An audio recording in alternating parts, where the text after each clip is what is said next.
যারা বলেন যে খালি দোয়া করি কবুল হয় না, মনোযোগ দিয়ে হাদিসটা শোনেন। হাদিসের মধ্যে আসছে মুসাফির দোয়া করলেই কবুল হয়ে যায়। সুবহানাল্লাহ। নবীজি বলেন সুম্মা যাকারার রাজুলা ইউতিলুস সাফার, এরপর আল্লাহ নবী এক ব্যক্তির কথা স্মরণ করলেন যে ব্যক্তি লম্বা সফর করছে। আসা সফরের কারণে ওই লোকের মাথার চুলগুলা এলোমেলো হয়ে গেছে। আগবার, সফর করার কারণে তার মুখের মধ্যে ধুলা ময়লা, শরীরের মধ্যে ধুলা বালি। এবার ওই ব্যক্তি সফরে গিয়ে আল্লাহরে কয় ইয়া রব্বি মাবুদ, তুমি কবুল করো, কবুল করো, এটা দাও, ওটা দাও। নবীজি বলছেন সফরে গিয়ে দোয়া করলে দোয়া কবুল হয়ে যায়। মুসাফির বারবার কয় আল্লাহ এটা দেন, ওটা দেন, কিন্তু দোয়া কবুল হয় না। ঘটনা কি? নবী না বলছে কবুল হয়, কিন্তু হচ্ছে না। নবীজি বলেন জানুনি কেন হয় না? মাতআমুহু হারাম, তার খাদ্য হারাম। ওয়া মাশরাবুহু হারাম, তার পানি হারাম। ওয়া মালবাসুহু হারাম, তার পোশাক হারাম। ওয়া গুজিয়া বিল হারাম, তার উপার্জন হারাম। ফাদনা ইস্তাজাবু লিযালিকা, বলো তার দোয়াটা কবুল হবে কিভাবে? ভাই কথা বুঝতেছেন?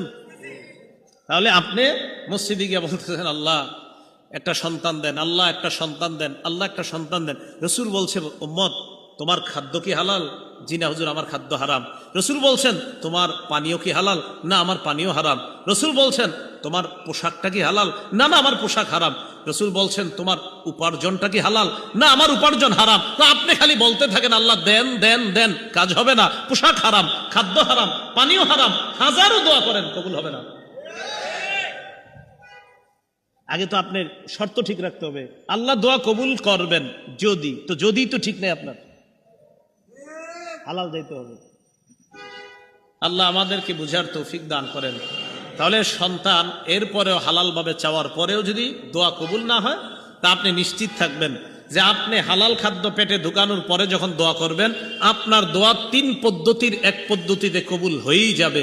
1 নাম্বার, নগদ কবুল হবে দুনিয়াতে। ইম্মা আইয়ু আজ্জিলা লাহু ফিদ দুনিয়া, হয়তো আল্লাহ নগদ ওটা আপনার দুনিয়াতে কবুল করবেন। 2, যদি কবুল না করে ইয়াকশিফা আনহু সুআ, এই দোয়ার পরিবর্তে আগামীকাল আপনি একটা বিপদে পড়তেন, পরশু একটা বিপদে পড়তেন, আজকের দোয়াটা কবুল না করে ওই বিপদ থেকে আল্লাহ আপনাকে উদ্ধার করে দিবেন। 3 নাম্বার, ইম্মা ইয়াদাখিরা লাহু ফিল আখিরা, এই দোয়া দুনিয়াতে আল্লাহ কবুল না করে আখিরাতের জন্য সঞ্চয় করে রাখবে, সেদিন এই দোয়ার পাহাড় দিয়ে আল্লাহ আপনাকে পার করে জান্নাত দান করবে। তাহলে সন্তান এর জন্য দোয়া করা। দোয়া যখন করবেন, দোয়ার কিছু নিয়ম আছে। সবচেয়ে উল্লেখযোগ্য একটা নিয়ম মনে রাখবেন, দোয়ার শুরুতে আল্লাহর প্রশংসা করা, এরপর নবীর উপর দুরূদ পড়া। বলেন আল্লাহর প্রশংসা করা, এরপর নবীর উপর দুরূদ পড়া, এটা দোয়ার মধ্যে করবেন। এই জন্য আমাদের ইমাম সাহেবরা যখন দোয়া করে দেখবেন বলে আলহামদুলিল্লাহি রাব্বিল আলামিন ওয়াল আকিবাতু লিল মুত্তাকিন ওয়াসসালাতু ওয়াসসালামু আলা সাইয়্যিদিল আমবিয়া ওয়াল মুরসালিন, এরপর বলে আল্লাহ রে আল্লাহ এটা দেন, ওটা দেন। তাহলে প্রথমে প্রশংসা করে, পরে আবার দুরূদ পড়ে। তিরমিজি শরীফের 3476 নম্বর হাদিসের বর্ণনা, বাইনামা রাসূলুল্লাহ সাল্লাল্লাহু আলাইহি ওয়াসাল্লাম কাঈদুন, নবীজি মসজিদের মধ্যে বসা। ইজ দাখালা রাজুলুন, এক ব্যক্তি মসজিদের মধ্যে আসছে, আসার পর ফাসাল্লা, নামাজ পড়ছে। নামাজ পড়ার পর এরপর ওই লোকটা আল্লাহকে বলতেছে আল্লাহুম্মা গফিরলি আল্লাহুম্মা আরহামনি, আল্লাহ আপনি আমাকে ক্ষমা করেন, আপনি আমাকে দয়া করেন। নামাজ পড়ছে, নামাজ পড়ে দোয়া করছে, আল্লাহ আপনি আমাকে ক্ষমা করেন, আপনি আমাকে দয়া করেন। নামাজ পড়ার পর দোয়া করার পর লোকটা চলে যাচ্ছে। নবীজি ডাক দিলেন আজিলতা আইয়ুহাল মুসাল্লি, ও নামাজি তুমি একটু তাড়াহুড়া বেশি করে ফেলছ। ওই ব্যক্তি কয় হুজুর বুঝি নাই। হ্যাঁ তুমি একটু তাড়াহুড়া বেশি করছো, তুমি নামাজ পড়লা আর আল্লাহরে বললা আল্লাহ আমাকে ক্ষমা করেন, আল্লাহ আমাকে দয়া করেন। শোনো, ইদা সাল্লাইতা, যখন নামাজ পড়বা, ফাকআত্তা, বসবা, এরপর ফাহমাদিল্লাহ বিমা হুয়া আহলুহু, আল্লাহর প্রশংসা করবা, ওয়াসাল্লি আলাইয়া, আমার উপর দুরূদ পড়বা, সুম্মা দুউ, এরপর আল্লাহর কাছে দোয়া করবা। হাদিসের শেষে নবীজি সাল্লাল্লাহু আলাইহি সাল্লামের সাহাবী বলেন সুম্মা জাআ রাজুলুন আখর সুম্মা সাল্লা রাজুলুন আখর, আরেক ব্যক্তি আসছে, আয়েশা নামাজ পড়ছে। নামাজ পড়ার পর ফাহামিদাল্লাহ, আল্লাহর প্রশংসা করছে, ওয়া সাল্লা আলান নবী সাল্লাল্লাহু আলাইহি ওয়াসাল্লাম, নবীর উপর দুরূদ পড়ছে। আল্লাহর নবী তার কথা শুনলেন, শোনার পর বললেন উদউ তুজাব, ও উম্মত তুমি এই মুহূর্তে যা বলবা আল্লাহ তোমার দোয়া কবুল করবেন। তুমি আল্লাহর প্রশংসা করছো, আমার উপর দুরূদ পড়ছো, উদউ দোয়া করো, তুজাব তোমার দোয়া কবুল করা হবে।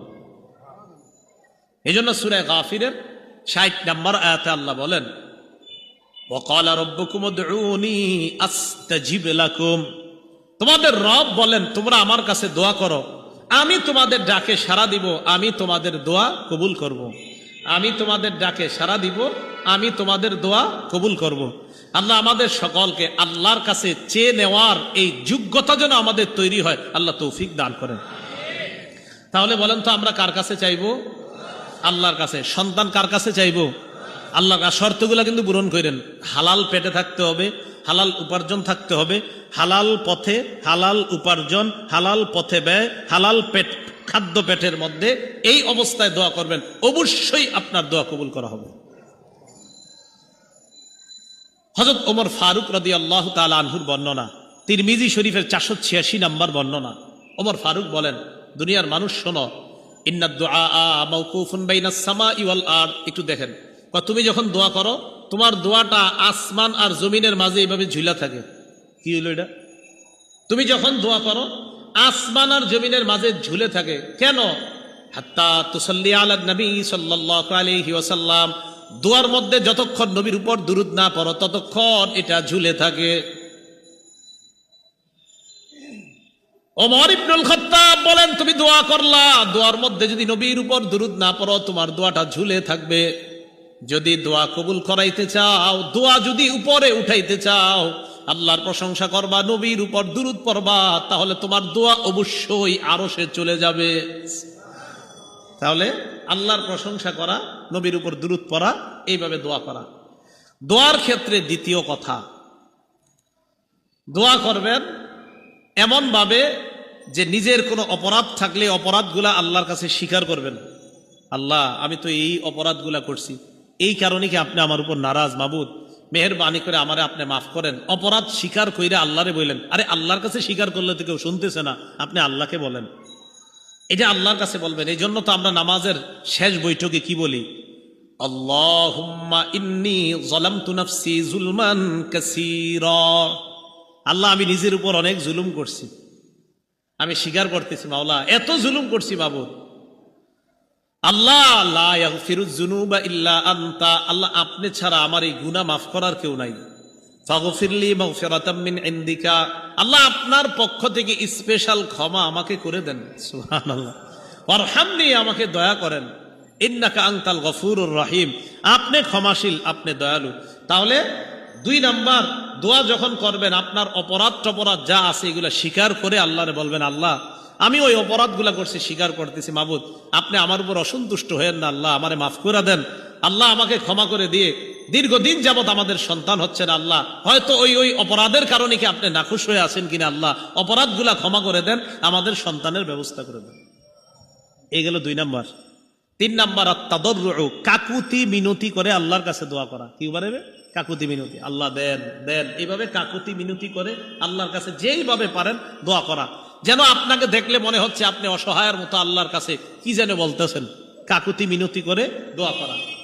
সূরা আনআমের 42-43 নম্বর আয়াতে আল্লাহ বলেন, ওয়ালাকাদ আরসালনা ইলা উমামিন মিন ক্বাবলিকা ফাআখাযনাহুম বিল বাসাই ওয়াদ-দাররাই লাআল্লাহুম ইয়াতাদাররুন। নবীজিকে বলেন, ওয়ালাকাদ আরসালনা ইলা উমামিন মিন ক্বাবলিক, আপনার পূর্বে আমি অনেক রাসূল পাঠিয়েছি। ফাআখাযনাহুম বিল বাসাই ওয়াদ-দাররা, যেই জাতিদের কাছে আমি রাসূল পাঠিয়েছি তাদেরকে আমি দারিদ্রতা দ্বারা, অভাব অনটন দ্বারা, ক্ষুধা দ্বারা পাকড়াও করলাম। কেন পাকড়াও করছি জানেন? লাআল্লাহুম ইয়াতাদাররুন, যেন তারা আমার কাছে কাকুতি মিনতি করে, আমারে যেন বলে আল্লাহ আমাদেরকে দারিদ্রতা দিয়েন না। আল্লাহ বলেন, ফালাউলা ইজ জাআহুম বাসুনা তাদাররু, আমার গজব আসার পরেও তারা আমার কাছে কাকুতি মিনতি করে নাই। গজব আসার পরেও আমার কাছে তারা কাকুতি মিনতি করে না। তখন কি হয়েছে? ওয়ালাকিন কাসাত কুলুবুহুম, তাদের অন্তর আরো শক্ত হয়ে গেছে। ফাযায়্যানা লাহুমুশ শাইতানু আ'মালাহুম, ফলে শয়তান তাদের কর্মগুলা তাদের কাছে মোহনীয় করে উপস্থাপন করেছে। করোনার সময় আমি মনে করেছি যে করোনা যাওয়ার পর আমাদের বাংলাদেশের মানুষ মনে হয় আর কোনোদিন গুনাহ করবে না, আমি এটা মনে করেছিলাম। আল্লাহ বলেন গজব দিলাম আমার কাছে কাকুতি মিনতি করার জন্য। কিসের কাকুতি মিনতি? ওই সময় নাকি ইন্টারনেট এত পরিমাণ ইউজ করা হয়েছে করোনার সময়, যা করোনার আগে পরে ইউজ করা হয় নাই। ঘরে বসে বসে আর সুযোগ করে দিস। তো কোথায় কাকুতি মিনতি করবেন গজব আসার পর? কাকুতি মিনতি বাদ দিয়া গুনাহ করা।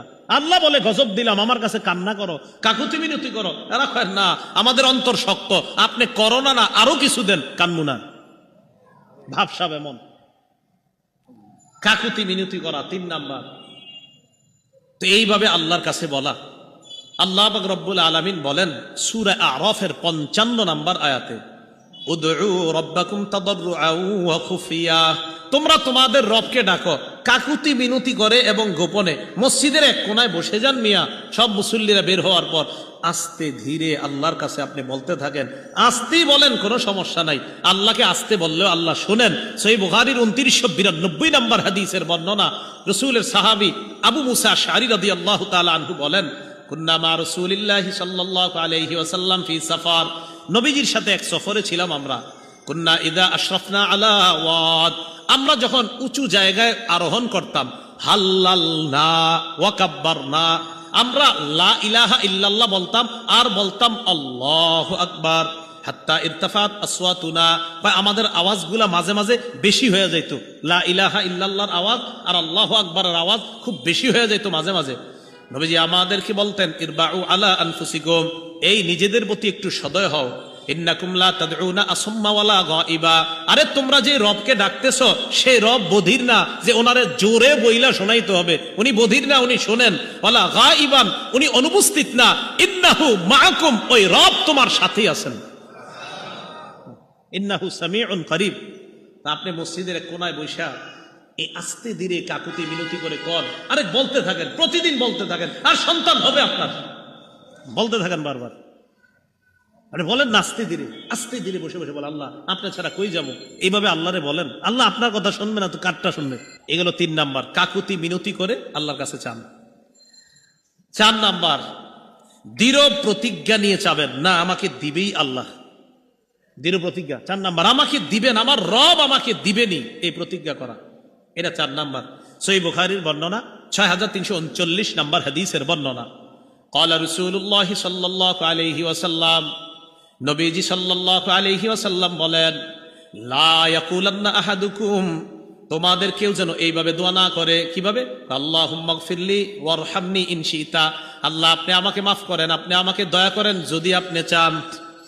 কই এমনি দোয়া করো না, কই তোমাদের কেউ যেন দোয়া এইভাবে না করে যে আল্লাহ আপনি আমাকে মাফ করেন, আপনি আমাকে ক্ষমা করেন যদি আপনি চান। তুমি এটা আবার কি কইলা, যদি আপনি চান? নবীজি বললেন এইভাবে বলবা না, লিয়াজিমিল মাসআলা, তুমি দৃঢ়ভাবে বলবা আল্লাহ আমাকে মাফ করেন, আল্লাহ আমাকে ক্ষমা করেন, দৃঢ়তার সাথে বলবা। এটা দৃঢ়তার সাথে বলবা। ফাইন্নাহু লা মুকরিহা লা, আল্লাহকে বাধ্য করার মতো কেউ নাই।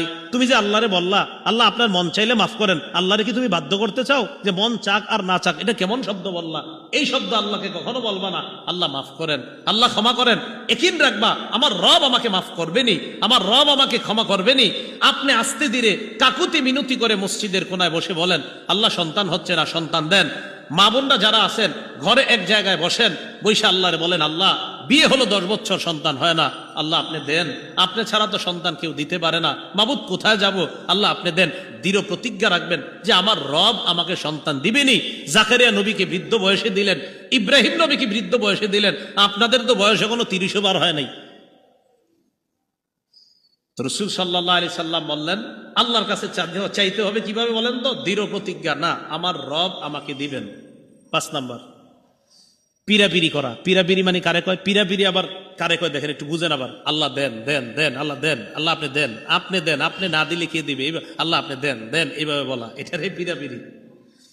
ফাথুল বারি 11 নম্বর খণ্ড 98 নম্বর পৃষ্ঠায় আসছে আম্মা জান আয়েশা সিদ্দিকার বর্ণনা, ইন্নাল্লাহা ইউহিব্বুল মুলিহিনা ফিদ দুআ, দোয়ার মধ্যে যারা এটা করে বারবার, আল্লাহ দেন দেন, আল্লাহ আপনি দেন, আপনি না দিলে কে দিবে, আল্লাহ দেন দেন, এইভাবে বারবার বলাটা আল্লাহ পছন্দ করে। যে আমার বান্দা আমারে বারবার বলতেছে, আল্লাহ পছন্দ করে। তাহলে সন্তান আপনি আল্লাহর কাছ থেকে চেয়ে নেবেন, নেওয়ার পর এই সন্তানটাকে আদর্শ যোগ্য সন্তান হিসাবে গড়ে তুলবেন। লালন পালন যখন করবেন ইসলামী সভ্যতায়, ওই সন্তান পিতা মাতার অধিকারগুলা রক্ষা করবে।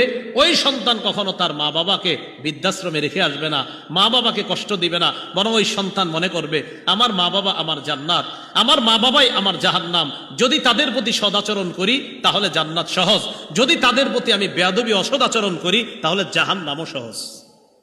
আল্লাহ আমাদের সকলকে সূরা বাকারা এবং বনী ইসরাঈলের দুটি আয়াতকে সামনে রেখে যে কথাগুলো আমরা জানলাম শুনলাম